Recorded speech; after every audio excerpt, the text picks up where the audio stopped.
Después de años de guerra, desgaste y líneas que apenas se han movido en el mapa, un pequeño tramo del frente en el este de Ucrania se ha convertido en el punto más importante de toda la guerra. Si lo ves en el mapa puede parecer insignificante. Estamos hablando de apenas 50 kilómetros, un corredor relativamente corto, pero créeme que es absolutamente decisivo. En este lugar se encuentra lo que muchos analistas ya consideran la última gran línea defensiva de Ucrania en el Donetsk, un cinturón de 4 ciudades que podría ser lo único que separa un estancamiento prolongado de un colapso total del frente ucraniano. Donde Ucrania pierda esta línea podría perder la guerra porque no hay más línea defensiva si llega a caer. Por eso estas ciudades son tan importantes que son Kramatorsk, Sloviansk, Drushivka y Konstantinivka. Estas son las 4 ciudades ucranianas que pueden determinar el futuro de la guerra. Literal. Ya en 2026, después de tomar Chasiv Yar, las fuerzas rusas han lanzado una ofensiva directa sobre la ciudad de Konstantinivka. El objetivo para los rusos es romper esta línea, porque detrás de este cinturón de ciudades ya no hay grandes obstáculos naturales ni centros urbanos importantes durante cientos de kilómetros. Solo terreno abierto ideal para avanzar rápido, y además sería una de las últimas regiones que conforma el Donbass, el objetivo central de la llamada Operación Militar Especial de Vladimir Putin. Sin embargo, tomar este cinturón no será tan fácil para Rusia. Durante años, esta línea fue preparada, reforzada y convertida en un auténtico muro defensivo por Ucrania, esperando justamente este momento. En este video vamos a analizar, porque es clave para el desarrollo de la guerra, cómo están evolucionando los combates en esta zona, que lo hace tan difícil de superar, y qué podría pasar si esta línea colapsa finalmente. El llamado cinturón fortificado es una línea defensiva ubicada en el este de Ucrania, en la región de Donetsk. No es una muralla ni una sola ciudad, sino un corredor urbano de aproximadamente 50 kilómetros de largo que se extiende de norte a sur. Está formado por 4 ciudades principales, que son Kramatorsk, Sloviansk, Drushivka y Konstantinivka. Y también incluye sus respectivas áreas metropolitanas.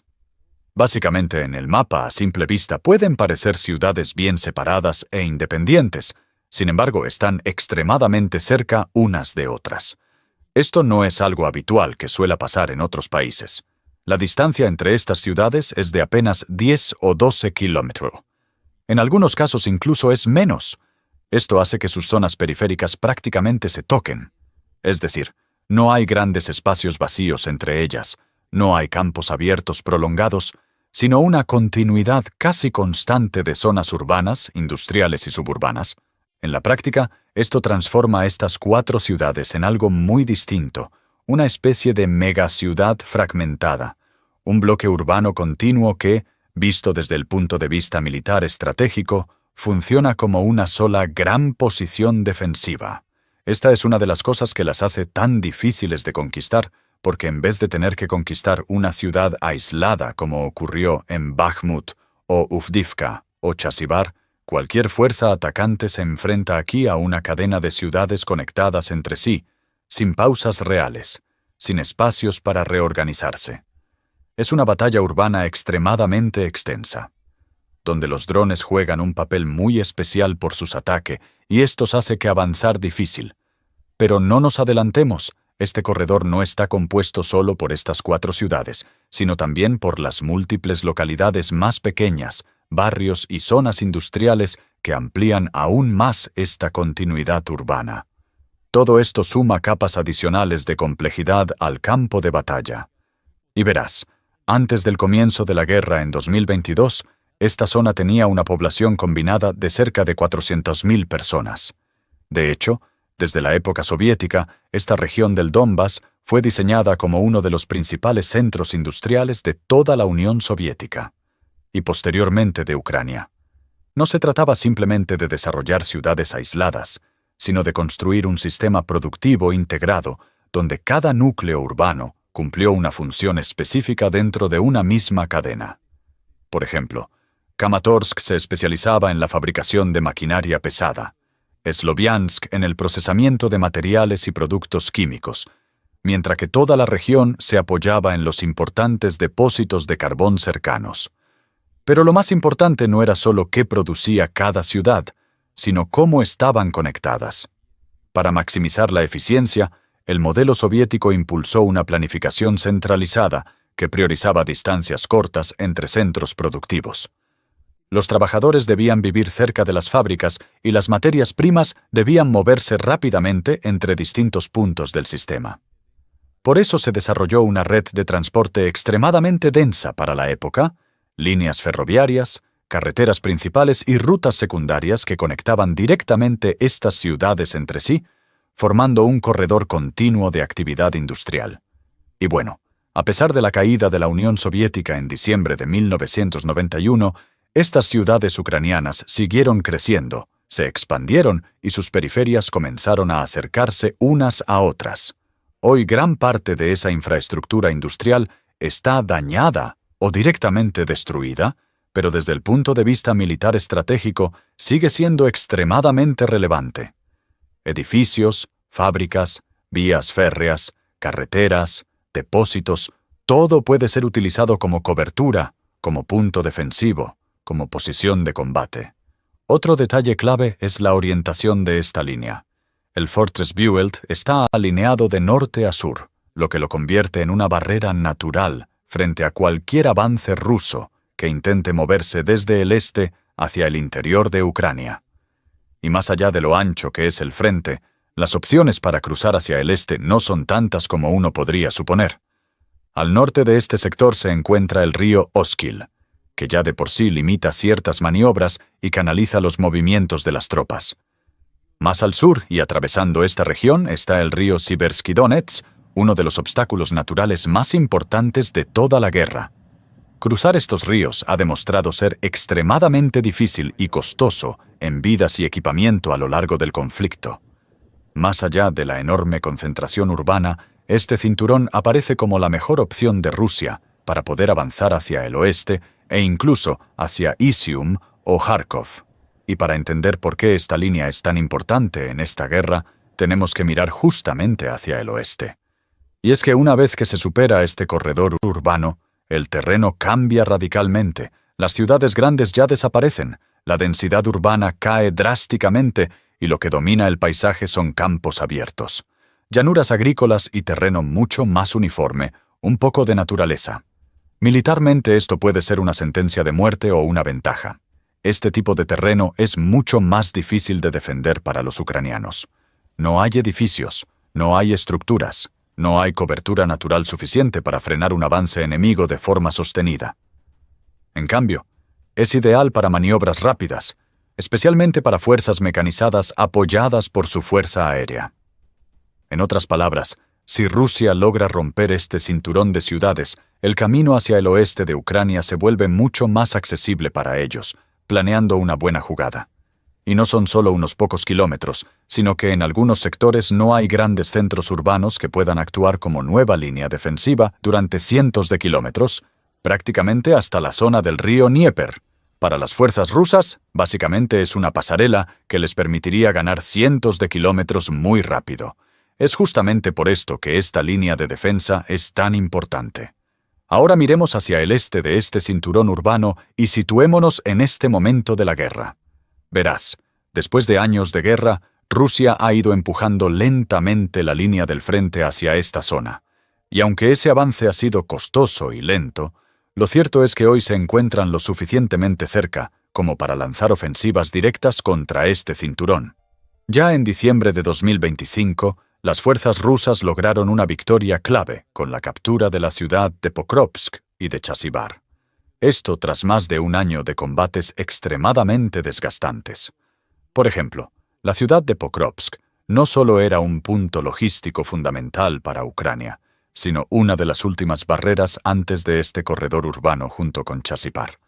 La caída de las ciudades no significó un colapso inmediato del frente, pero sí permitió a Rusia reposicionarse, acortar distancias y preparar el siguiente paso lógico de la Operación Militar Especial o SBO. Ahora, dejando atrás el invierno y con la llegada de mejores condiciones en el campo de batalla para operar, todo indica que Rusia este año 2026 busca capitalizar ese avance y continuar presionando hacia el norte y el este directamente contra el Fortress Belt. Y es acá donde entra en juego un factor que en muchos casos termina siendo más importante que el número de tropas o la cantidad de armamento: el terreno. Por un lado está el tema de la densidad urbana. Como vimos, se trata de una cadena continua de núcleos urbanos, zonas industriales, barrios periféricos y pequeños asentamientos que se conectan entre sí. Este tipo de entorno es uno de los más difíciles para cualquier fuerza atacante. Limita el uso de vehículos blindados, reduce la visibilidad y obliga a avanzar prácticamente edificio por edificio. Pero no es la única dificultad. También hay una alta concentración de zonas boscosas y áreas verdes que se intercalan con el entorno urbano. Estos espacios ofrecen cobertura adicional para las fuerzas defensoras, dificultan la detección desde drones y rompen la línea de visión, algo clave en una guerra donde la vigilancia aérea constante es una de las principales herramientas. Y a todo esto se suma la topografía. Esta línea de ciudades se encuentra en una zona ligeramente elevada en comparación con el terreno hacia el oeste. Puede parecer un detalle muy menor, pero no lo es. Tener mayor elevación mejora la observación del campo de batalla. Facilita la corrección de fuego de artillería y permite operar drones kamikazes o de reconocimiento con mayor eficacia. En cambio, si miramos hacia el oeste, el terreno desciende gradualmente hacia zonas más planas y abiertas. Es lo que muchos analistas describen como una lowland, una llanura amplia con menos obstáculos naturales, menos cobertura y pendientes mucho más suaves. Eso haría aún mucho más complicado una defensa o una resistencia ucraniana en caso de que la Federación de Rusia logre superar esta barrera urbana. Ahora, superar este cinturón de ciudades no será una tarea para nada fácil. Incluso algunos especialistas ya vaticinan un fracaso ruso, pero hay que ser cautelosos y ver en detalle cómo está protegida esta línea por Ucrania y cómo piensa atacar Rusia. Empecemos por la defensa. Ucrania lleva unos 6 años preparando este sector para una guerra como esta. El origen de estas fortificaciones se remonta a 2014, en la Guerra del Donbass, cuando esta misma región fue escenario de combates tras el levantamiento de fuerzas separatistas apoyadas por Rusia. En ese momento, varias de estas ciudades cayeron temporalmente y Ucrania tardó cerca de 3 meses en recuperarlas. Esa experiencia dejó una lección muy clara. Este eje era crítico y debía ser defendido a toda costa. Desde entonces, el ejército ucraniano comenzó a transformar progresivamente este corredor urbano en años, y especialmente después de 2022, se invirtieron millones en reforzar esta línea. No se trata de una sola línea de defensa, sino de múltiples capas superpuestas, tanto dentro como fuera de las ciudades. En las afueras se han construido sistemas defensivos en profundidad. Primero, líneas de alambre de púas diseñadas para frenar y canalizar a la infantería atacante. Luego, zanjas antitanque que suelen tener alrededor de 2 metros de profundidad y varios metros de ancho, dificultando el avance de vehículos blindados. La tierra extraída de estas zanjas no se desperdicia. Se utilizó para formar bermas, pequeños muros de tierra que elevan las posiciones defensivas y ofrecen cobertura adicional. Y esto no aparece una sola vez, sino repetido en capas. En muchos sectores hay múltiples líneas consecutivas: alambre, zanja, berma, nuevamente alambre, otra zanja, otra berma e incluso una tercera línea en algunos puntos. A todo esto se suman los llamados Dragon Teeth o dientes de dragón, que son bloques de hormigón diseñados para frenar tanques, campos minados y obstáculos improvisados que pueden variar según la zona. Todo este sistema no está aislado, sino integrado con posiciones de tiro previamente preparadas, trincheras, búnkeres, nidos de ametralladora y puntos fortificados dentro de edificios. Porque a diferencia de una defensa en campo abierto, donde las posiciones son más limitadas, en este entorno prácticamente cualquier estructura puede convertirse en una posición defensiva. Fábricas, edificios residenciales, depósitos, estaciones, todo puede ser adaptado para resistir. Y al mismo tiempo, gran parte de estas líneas defensivas están constantemente vigiladas desde el aire por drones. Por ejemplo, En los últimos meses se ha incrementado el uso de vehículos terrestres no tripulados, o sea, pequeños robots que pueden ser utilizados para transportar suministros, evacuar heridos o incluso apoyar en tareas defensivas sin exponer directamente a los soldados. Aunque estos no son decisivos por sí solos, sí representan una gran ventaja. Otro punto clave es la logística interna. Gracias a la red de carreteras y rutas secundarias que conectan estas ciudades, Ucrania puede redistribuir tropas, mover suministros y reforzar sectores específicos con la relativa rapidez dentro del propio cinturón.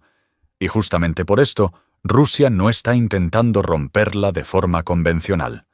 Si miramos lo que pasó en Pokrovsk, podemos entender bastante bien por qué allí Rusia no avanzó con grandes columnas blindadas ni con ofensivas rápidas al estilo clásico. Todo lo contrario. Durante más de un año utilizó un enfoque lento, constante y extremadamente desgastante. Pequeñas infiltraciones de soldados con motocicletas o cuatrimotos, ataques diarios, presión continua con artillería y drones FPV, avanzando metros, no kilómetros. Un modelo de desgaste ruso que, a pesar de un costo humano muy altísimo, hablamos de decenas de miles de bajas, eventualmente funcionó. El problema es que acá no estamos hablando de una sola ciudad, sino de 4. 4 ciudades altamente conectadas y fortificadas. Si Rusia usa la misma estrategia que utilizó en Pokrovsk, probablemente puede tardar años y perderá cientos de miles de soldados en el proceso. Es por esto que Rusia está priorizando sectores específicos. En este momento, el foco principal de la ofensiva rusa está en el extremo sur del cinturón, la ciudad de Koste-Antonivka. Desde el punto de vista operacional, es uno de los puntos más accesibles. Permite presionar desde el sur, donde Rusia ya había consolidado avances previos, y al mismo tiempo abrir la puerta hacia el resto del corredor urbano. Si logran romper Konstantinivka, el siguiente objetivo lógico será Druzhivka, y desde ahí avanzar progresivamente hacia Sloviansk y Kramatorsk, que son los núcleos más importantes de toda esta línea. Al mismo tiempo, Rusia no está limitando sus acciones a un solo punto, también está presionando en dirección a otras ciudades del corredor, lanzando ataques con bombas planeadoras, drones y artillería de largo alcance. La idea de Rusia es saturar rutas logísticas, atacar vehículos, cortar comunicaciones y aislar sectores completos del campo de batalla. Según testimonios, hay ataques cada 15 o 20 minutos, alcanzando objetivos a distancias de hasta 15 kilómetros desde la línea de frente. Para avanzar sobre Koste-Antonivka, Rusia está aplicando una táctica de Bite-on traducirse como morder y mantener. En lugar de lanzar un gran asalto con muchísimas tropas y blindados, las unidades rusas avanzan en pequeños grupos, toman una posición puntual, puede ser una casa, un edificio o incluso una trinchera, y una vez dentro se fortifican inmediatamente. Con el tiempo refuerzan esa posición con más soldados, la convierten en un punto defensivo y desde ahí lanzan el siguiente avance, y así paso a paso muerde y mantiene. Este enfoque se combina con otros elementos clave: las infiltraciones. Al igual que en Pokrovsk y en Chasiepar, Rusia utiliza pequeños grupos de infantería, generalmente de entre 3 y 8 soldados, equipados con lo esencial para moverse rápido y operar durante varios días. Estos grupos avanzan usualmente en motocicletas por zonas destruidas, bosques, ruinas o puntos débiles en la línea defensiva, muchas veces guiados en tiempo real por drones amigos. Recientemente, Rusia ha cambiado la forma en la que distribuye sus drones. En lugar de repartirlos de manera más uniforme a lo largo del frente, ahora los está asignando a unidades específicas, priorizando sectores concretos. Entre estas unidades destacan en particular Rubicon, una unidad de drones rusa considerada de élite, que ya ha sido desplegada en otros frentes con resultados importantes, y según reportes, ahora está presente en esta línea de defensa, dejando en claro la alta importancia que le da el alto mando ruso a Rubicon. Y es que lo que ocurre en Konstantinivka en estas semanas y meses es clave para entender hacia dónde puede ir esta ofensiva. Si Rusia efectivamente logra romper este primer punto del cinturón, el efecto puede ser acumulativo. Konstantinivka abriría la puerta hacia Druzhivka, luego a Kramatorsk y Sloviansk. Las consecuencias que tendría para Ucrania SIA en estas ciudades son muy difíciles de calcular, pero serían probablemente catastróficas en términos estratégico-militares. De hecho, varios analistas estiman que si las condiciones actuales se mantienen a Rusia, podría tomarle entre 1 y 2 años capturar completamente este corredor. Y ese es un pronóstico positivo. Por el momento, lo único que se sabe con certeza es que esta línea de defensa y la lucha por su control puede ser un punto bisagra en esta guerra, tal vez hasta representar lo que la batalla de Stalingrado significó en la Segunda Guerra Mundial. Tanta es la importancia de este cinturón de ciudades que ha sido uno de los temas más polémicos de no acuerdo durante las negociaciones de paz entre Ucrania y Rusia. Una de las grandes exigencias del Kremlin para un acuerdo de paz es el control total del Donbass, es decir, las regiones de Donetsk y Luhansk, incluyendo este cinturón, por supuesto, que es uno de los últimos grandes obstáculos. El argumento ruso es que tarde o temprano esta línea defensiva caerá, y proponen a Ucrania que es mejor adelantar este proceso, evitar las pérdidas humanas y firmar ese acuerdo, entregándoles todos esos territorios de manera oficial. En algunos escenarios incluso se ha hablado de transformar esta zona en una buffer zone, o sea, una especie de zona desmilitarizada entre ambos bandos. Sin embargo, desde el lado ucraniano, la respuesta ha sido negativa, aunque al menos hasta ahora no terminante. Es que incluso si ceder esta línea significa la paz, el acuerdo es muy complicado para los ucranianos. Aceptar esto sería perder una de las posiciones defensivas más fuertes de todo el país. Muchos en el alto mando de Ucrania temen que incluso si se firma un alto al fuego o un acuerdo de paz, eso no sea el final definitivo del conflicto, sino solamente una pausa de unos cuantos años, un tiempo que Rusia podría utilizar para reorganizarse, rearmarse y retomar la ofensiva en el futuro bajo un pretexto, pero esta vez desde una posición mucho más ventajosa, sin esta barrera compleja enfrente. Así que sí, este corredor de 50 kilómetros es uno de los puntos más decisivos de toda la contienda, y lo que está en juego es la guerra misma. Eso ha sido todo.